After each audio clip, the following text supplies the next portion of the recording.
Good morning to all students. As you know, chapter number 8 was going on. That is cell structure and its function.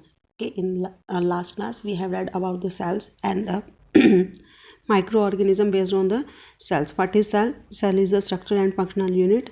And who discovered the cell? The Robert Hooke discovered the cell in Koch cells. Okay, now we will read about the cell numbers in this class from page number 133. तो cell number the living organism में be unicellular और multicellular. जो living organism है वो unicellular भी हो सकते हैं, मिनटों से एक सेल से उनकी पूरी बॉडी बनी हो सकती है, या फिर मल्टीसेलुलर हो सकते हैं। Some living organisms like bacteria, chlamydomonas, amoeba and paramecium are made up of single cell. ये जो नेम है अमीबा, पैरामीशियम, ये जो सब किसके बने हुए, ये माइक्रो ऑर्गेनिज्म ओनली यूनिसेलुलर, मिनटों से ये सिर्फ एक ही सेल से बने हुए हैं। Okay, single cell call unicellular organism. Uni mean to say one and cellular mean to say cell. Okay, each of these is an individual. The single cell perform all activity of a living organism. इसमें क्या होता है, individually ये जो एक cell होती है वो ही पूरी बॉडी की एक्टिविटीज को परफॉर्म करती है। These cells are perfect examples of cellular level of organization of living world. ये living world में जो cellular level का ऑर्गेनाइजेशन है वो इसको परफेक्टली ये शो करता है। यानी कि जो पूरी बॉडी होती है वो सेल्स से मिलकर के बनी होती है। सेल्स की ऑर्गेनाइजेशन से टिश्यूज बनते हैं, टिश्यूज से ऑर्गन बनते हैं, ऑर्गन से पूरी बॉडी बनती है। ठीक है, तो इस टाइप से ये जो सेलुलर ऑर्गेनाइजेशन का एक परफेक्ट एग्जाम्पल है। The organism that are made up of many cells are known as multicellular organism. जो ऑर्गेनिज्म बहुत सारी सेल से मिलकर के बने होते हैं that is known as multicellular. Multi mean to say बहुत सारे, many and cellular mean to say cells. Large plant and animals are made up of a number of cells. जो large plants और animals होते हैं वो बहुत ज़्यादा cell से मिलकर के उनकी पूरी बॉडी बनी होती है। The number in fact runs into billions.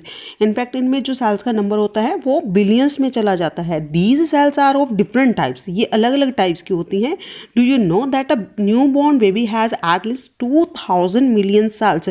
Newborn baby में at least 2000 million cells present होती हैं। Can you guess the number of cells in a mango tree or an animal like a lion? ठीक है, आप क्या gas कर सकते हो कि जो मैंगो ट्री है उसमें या फिर एक लायन, ठीक है, उसमें कितनी सेल्स हो सकती हैं। The number of cells in these organisms runs into billion. अब इनमें भी जो सेल्स नंबर होता है it increases at the level of billions. Okay, 1 billion is equal to 1000 million.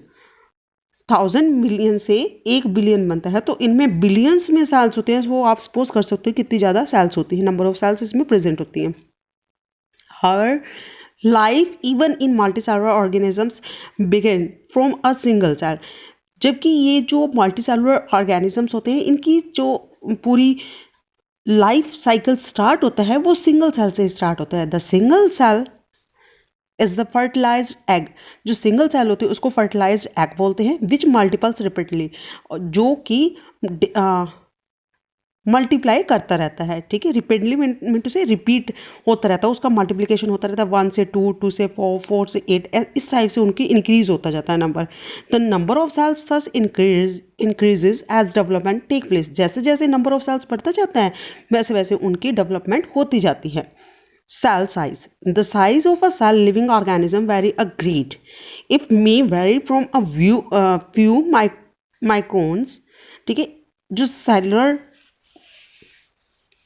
Organism में टू से मल्टीसेलुलर है या फिर सिंगल सेलुलर है, तो उनमें सेल्स का जो साइज होता है वो अलग अलग होता है। अलग अलग मीन टू से यानी कि कुछ माइक्रोन से लेकर बहुत ज़्यादा मीटर तक भी वो सेल प्रेजेंट होती हैं। माइक्रोन मीन टू से और माइक्रोमीटर। ये माइक्रोन क्या है, ये भी लेंथ मेज़र करने की सब में ये छोटी यूनिट होती है। और माइक्रोमीटर और 1 माइक्रोन और 1 micrometre is equal to 1 millionth of a metre. 1 metre का मिलियंथ जो पार्ट होता है, यानी कि 1 मीटर को अपने मिलियंथ 1 मिलियन से अगर हम डिवाइड कर देते हैं तो वो क्या बन जाएगा, माइक्रोन बन जाएगा। टू अ फ्यू सेंटीमीटर्स, यानी कि कुछ centimetre. The largest cell is that of an ostrich. सबसे बड़ी सेल किसकी होती है, ऑस्ट्रिच की होती है measuring as big as 170 millimetre to 135 millimetre, यानी कि लेंथ इसकी कितनी है 170 मिलीमीटर एंड ब्रेथ इसकी कितनी है 135। इस मेजरिंग की जो सबसे बड़ी ऑस्ट्रिच सेल होती है वो लार्जेस्ट सेल जो होती है वो ऑस्ट्रिच की होती है और इस मेजरिंग की होती है। ठीक है, cell visible to unaided eyes, ostrich egg and hen's egg, जो ऑस्ट्रिच एग है और हैंड्स एग है उसकी अपने सेल्स को अपने अनएड आई से यानी कि बियर्ड आई से देख सकते हैं। In plants some algae have very big cells, for examples an alga Acetabularia, a unicellular organism। कुछ ऐसे प्लांट्स हैं एल्गीज हैं जिसमें कि सेल्स जो होती है वो बहुत बड़ी बड़ी होती हैं। फॉर एग्जांपल एक एल्गी का नेम दिया हुआ उन्होंने एसिटाबुलेरिया, जो यूनिसेलुलर ऑर्गेनिज्म है। एसिटाबुलेरिया की जो बॉडी है उसमें सिर्फ एक ही सेल है, consist of a cell, single cell which is about 10 centimetre in length. एक सेल है और वो भी कितनी लॉन्ग है, वो 10 सेंटीमीटर लॉन्ग है। Fibres in plant like jute and hemp are few centimetre long. जो आपने फाइबर्स देखे होंगे, फाइबर्स प्लांट होते हैं जैसे कॉटन है, जूट है। ये जूट और हेम की बात करें, इनमें जो फाइबर्स होते हैं वो लगभग कितने होते हैं सेंटीमीटर लॉन्ग तक चले जाते हैं। In our body nerve cells are the largest. अपनी बॉडी की अगर अपने देखते हैं तो उसमें नर्व सेल्स होती हैं वो सबसे बड़ी होती हैं। Some nerve cells are longer than a metre. Some nerve cell जो होती हैं, कुछ नर्व सेल जो होती हैं वो मीटर तक भी उनका साइज इंक्रीज हो जाता है। Most cells are the microscopy in size. Mostly जो साइज होता है उनका क्या होता है, माइक्रोस्कोपिक होता है। माइक्रोस्कोप में देख सकते हैं उनको। They are not visible to the unaided eye. वो अपने ऐसे बिना माइक्रोस्कोप के उसको विदाउट लेंस के, मैग्नीफाइंग लेंस के उसको नहीं देख सकते हैं। The smallest cell is that of a bacterium about 0.1 micron 10,000 of millimetre. 1 millimetre का 10,000 पार्ट होता है 0.1 माइक्रोन। अब वो एक बैक्टीरिया का साइज होता है। अब एक बैक्टीरिया का साइज है 1000 part of a 1 millimetre. 1 millimetre आप समझते हो, एक स्केल में जो 1 सेंटीमीटर होता है और 1 सेंटीमीटर में जो 10th पार्ट होते हैं वो 1 मिलीमीटर को शो करते हैं। अब 1 मिलीमीटर का भी अगर आप 10,000 पार्ट कर देते हो तो दैट विल बी माइक्रोन। अब ये कितने माइक्रोन है 0.1 micron. Okay, in a size. Some blood cells are also small. कुछ ब्लड सेल्स होती हैं वो स्मॉल होती हैं। A living red blood cells measuring 9 microns. जो लिविंग रेड ब्लड सेल्स होती है, आरबीसीज होती है, उसका साइज क्या होता है 9 microns.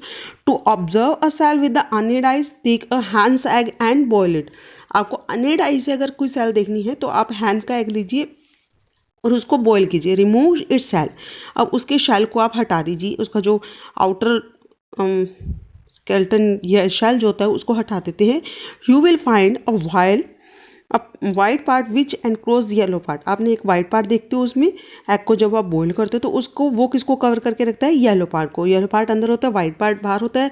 The yellow part yolk cell which is a single cell in seen in the naked eyes. अब ये जो येलो पार्ट होता है वो सिंगल सेल होता है जो कि अपने नेक्ड आई से उसको देख सकते हैं।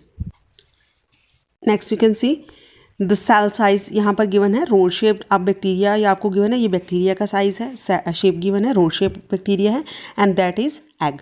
ठीक है, ये हैन एग गिवन है, इसका साइज गिवन है। ऑस्ट्रिच एग गिवन है, ये सबसे बड़ा, और ये ह्यूमन हमिंग बर्ड का एग है ये। ठीक है, it needs to be understood that the size of a cells has no relation with the body size of the organism. आपको ये समझना जरूरी है कि जो एक सेल का साइज होता है वो बॉडी के सेल के साइज के उससे कोई उसका रिलेशन नहीं होता। ऐसे नहीं है कि सिंगल सेल होगी तो उसकी बॉडी छोटी होगी और जो मल्टी सेलर हो उसकी बॉडी बिग होगी, इस टाइप से। ठीक है, size of a cell in lion, elephant and mouse are almost similar irrespective of these size of body. यानी कि जो लाइन है, एलिफेंट है, माउस है, इनकी जो सेल्स होती हैं वो उनकी बॉडी की इरिस्पेक्टिवली होती हैं। Cell size her is related to its function. For example, जो सेल साइज होता है वो इसके फंक्शन से भी रिलेटेड होता है। For example, the nerve cells of lion, elephant and the rat are long and branch. जो एलिफेंट है, लायन है और रैट है, इनकी जो नर्व सेल्स होती हैं वो बड़ी होती हैं, लॉन्ग होती हैं और ब्रांच्ड होती हैं। They perform the same function transferring messages from one body to part of another. ये क्या करती हैं, अपनी पूरी बॉडी में एक पार्ट से दूसरे पार्ट तक मैसेजेस को डिलीवर करती हैं। Cell shape, cell are of diverse shape. अलग अलग तरह की सेल्स होती हैं. Some cells like of the amoeba and white blood cells of our body continuously changes their size. जो अपनी बॉडी में वाइट ब्लड सेल्स होती हैं, ठीक है, जो ब्लड सेल्स होती हैं, और जो अमीबा है उसकी जो सेल्स होती हैं वो कंटिन्यूसली अपनी शेप चेंज करते रहते हैं, उनकी कोई फिक्स शेप नहीं होती है. Most cells how maintain a constant shape all through this existence. लेकिन कुछ सेल्स ऐसी होती हैं जिनकी जो पूरी बॉडी होती है उनमें जो सेल्स शेप होता है वो एक परफेक्ट सेल शेप होता है, कॉन्स्टेंट सेल शेप होता है. Cells generally may be found spherical, elongated और स्पिंडल शेप. या तो स्पिंडल शेप हो सकती है या इलोंगेट मतलब बहुत लंबी हो सकती है, स्फीरिकल मतलब राउंडेड हो सकती है, गोल हो सकती है. ठीक है. Some of cells even be spherical mean to say half circle, जैसे ये एनक्लिप्स बन जाता है आपका इस टाइप से. ठीक है, पूरा सर्कल नहीं होता, इस टाइप से spherical. Even the be regular in shape as in amoeba. Irregular भी साइज हो सकता है, जैसे कि अमीबा का आपको एग्जांपल गिवन है. Some cells are quite long and branch like the nerve cells. Nerve cells की तरह कुछ सेल्स होती हैं वो लॉन्ग होती हैं और ब्रांच होती हैं, उनके ब्रांचेस निकली हुई होती हैं. ठीक है. Why is amoeba regular in irregular in shape. जो अमीबा है वो अपने शेप में इरेगुलर क्यों होता है, उसकी शेप इरेगुलर क्यों होती है. See the figure 8.3a. This is given 8. Look at this. This is given 8.3. This is amoeba. Okay. इसकी जो सेल ये जो शेप है वो क्या है, इरेगुलर है. जरूरी नहीं है आपको ऐसे देखिए, इसके पोर्ट्स ये जो हैं ये इसके पोर्ट्स, इसको पोर्ट्स बोलते हैं इसके. ठीक है.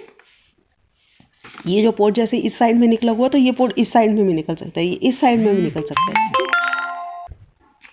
Next is projection of verifying length projecting out of its body. It has projections. इसकी पूरी बॉडी से अलग अलग लेंथ के जो पोर्ट्स होते हैं या प्रोजेक्शंस होते हैं वो निकलते रहते हैं, यानी कि आउटग्रोथ्स निकलती रहती हैं. The projections are called pseudopodia. जो प्रोजेक्शंस होते हैं उनको क्या बोलते हैं, स्यूडोपोडिया भी बोलते हैं. सिंगुलर स्यूडोपोडियम, अगर सिंगल होगा तो स्यूडोपोडियम और बहुत सारे हैं तो उसको स्यूडोपोडिया. और फॉल्स फीट या इसको फॉल्स फीट भी बोलते हैं. स्यूडो मिनटों से फॉल्स एंड पोडिया मिनटों से फीट. इसको स्यूडोपोडिया भी बोलते हैं. स्यूडोपोडिया मिनटों से क्या आता है, स्यूडो मिनटों से फॉल एंड पोडिया मिनटों से फीट, उसके false feet. Okay. The pseudopodia helps amoeba in its movement. जो स्यूडोपोडिया होते हैं वो अमीबा में मूवमेंट के लिए हेल्प करते हैं. कैप्चरिंग द फूड, फूड को पकड़ने के लिए हेल्प करते हैं.